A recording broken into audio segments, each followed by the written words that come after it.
Hello and welcome to day 72 of Revelation, a Bible study. Blessed is he that readeth, and they that hear the words of this prophecy, and keep those things which are written therein, for the time is at hand. I know some of you are listening to this, and I hope you're getting a blessing, but I don't know how you're getting through it without the paperwork, because without the paperwork, I'm at a loss.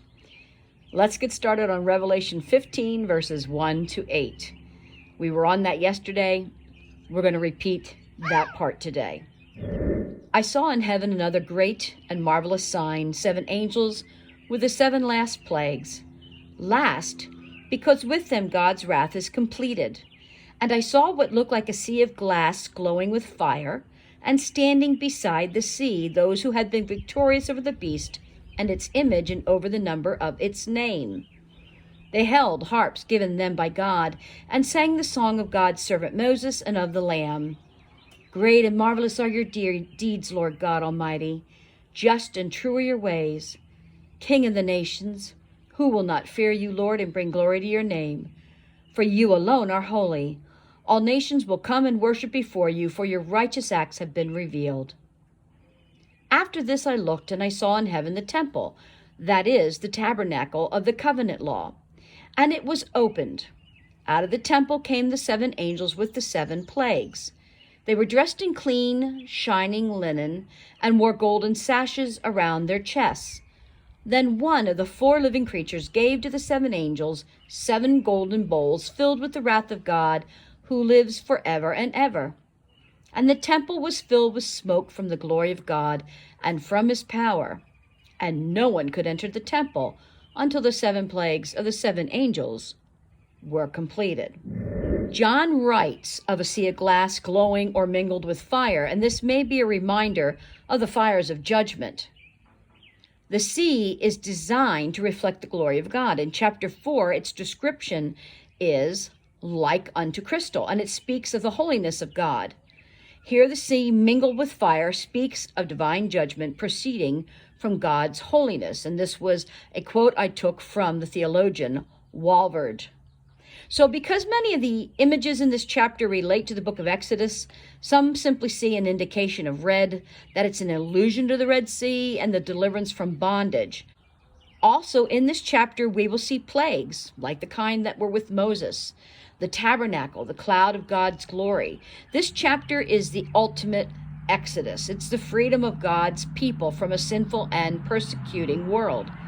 These are those who were victorious over the beast through their faithfulness unto death. They're the tribulation martyrs, which we were reading about when we read Revelation chapter 7. These are not the ones who survived the tribulation. So as much as we can discern any sort of chronological line from Revelation, which is very, very difficult, we are still very much in the tribulation. The bowls still wait. Remember the vials, the bowls? The early church consistently described the day of martyrdom as a day of victory. There is one song sung, but it goes by 2 titles. It goes by the Song of Moses and it goes by the Song of the Lamb. The 2 titles refer to a single song. It's a perfect union between law and love, because Moses was law.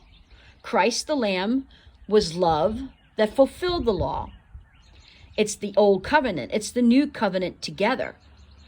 Great and marvelous are your deeds, Lord God Almighty. This song is deeply rooted in the Old Testament. It gives praise to God's work, God's ways, God's worthiness, God's worship.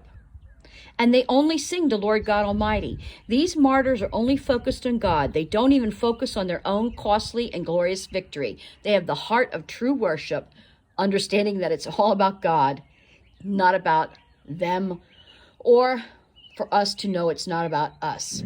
Now, Exodus chapter 25, verses 8 to 9, and Hebrews chapter 8, verse 9, remind us that the tabernacle God told Moses to build was based on a heavenly pattern.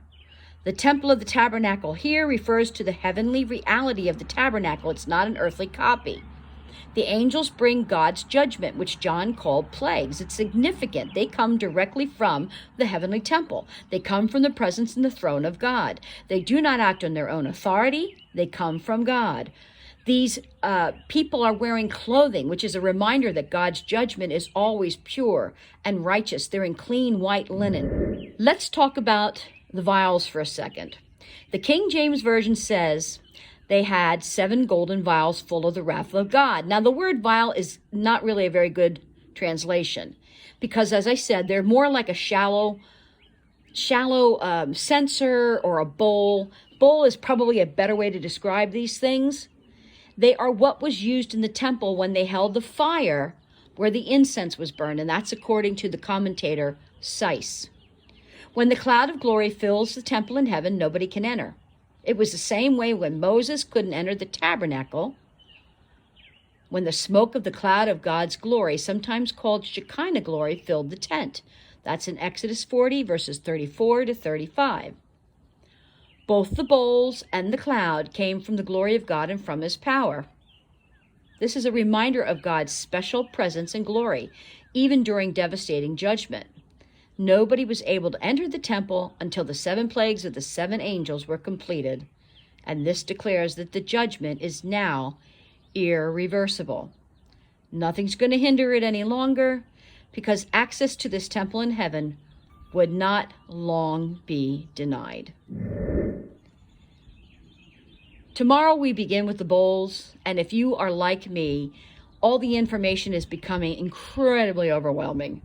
I have a picture of a timeline that I found online. I think it's a very easy to understand timeline, unlike some that are really crazy, intricate.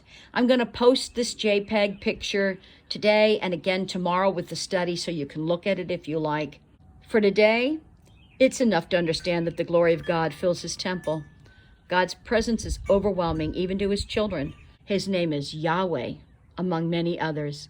His name is Elohim, among many others. His name is El Elyon, among many others. And he is holy. Our prayer of the day. Great and marvelous are your deeds, Lord God Almighty. Just and true are your ways, King of the nations. Who will not fear you, Lord, and bring glory to your name? For you alone are holy. All nations will come and worship before you, for your righteous acts have been revealed.